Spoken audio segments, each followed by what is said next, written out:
Hey, what's up YouTube? This is my first YouTube video, so I figured I'd make it a little interesting by at least introducing the current project I'm working on now.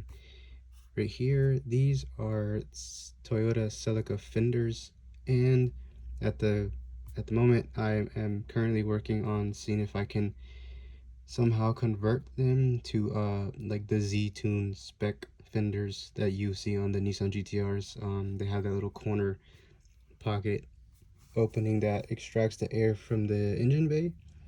So currently I'm working on that project, and these lines you see here,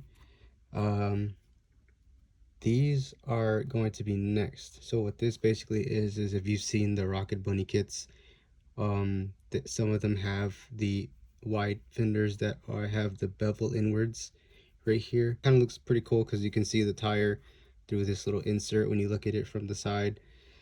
So that's basically what this is. Then the fender coming inside. This right here is where the rocker panel sits, or the side skirts. So the idea is to cut it right here flush with the side skirts. The goal is to keep the stock fenders, you know, so basically without having to go wide body to do all this stuff. I don't know how it would look. I assume it's gonna look pretty cool. I guess we'll just have to see. So yeah, gonna be stock fenders. We're just gonna cut it up, mold it, fiberglass it, see how it comes out. So as you can see here, sorry for the wind noise, but I mocked up a cardboard stencil, I guess, for this.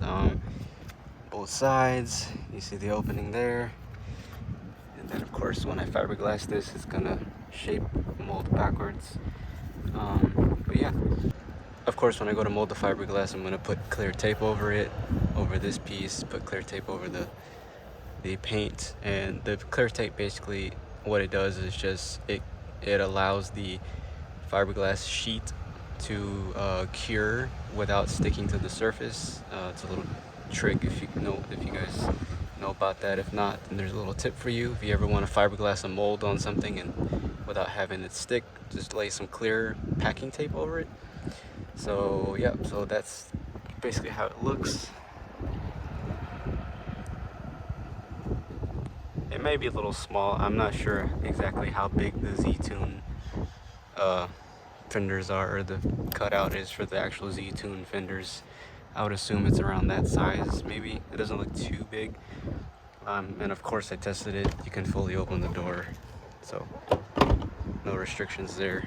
And then of course if I want to remake these, I can just go bigger, smaller, whatever. But right now I think that's a good size just to start off with. And then of course, like I said earlier, with the Rocket Bunny cutouts, right here, this line right here where the side skirt sits, I'm going to be cutting it right here, across, and then probably up here somewhere. I'll measure it out later when I get to that part. Right now I just want to focus on making this whole piece. So then I'll cut it out and then basically push the loose panel inwards and pull the top part out, and then from the inside basically just fiberglass it under to keep it open, and to make it one whole piece essentially. So that's that.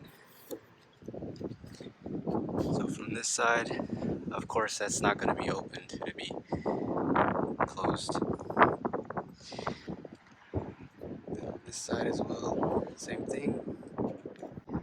And then of course, obviously when I fiberglass this in, I'm going to go back on the inside of the fender and cut this whole metal chunk out, so that way the air actually comes through, you know, of course make it functional.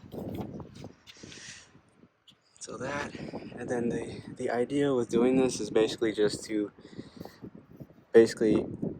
fender height, stock fender height, just flush it when it's fully fiberglassed. So you don't want this part to be flat and then this is like raised or something, because then it kind of looks funny. But yeah, and then of course do the same thing on this side with the Rocket Bunny style fenders. Actually, the RX-7s, some of the kits have that huge beveled piece right here. So yep, so that's the current project at the moment.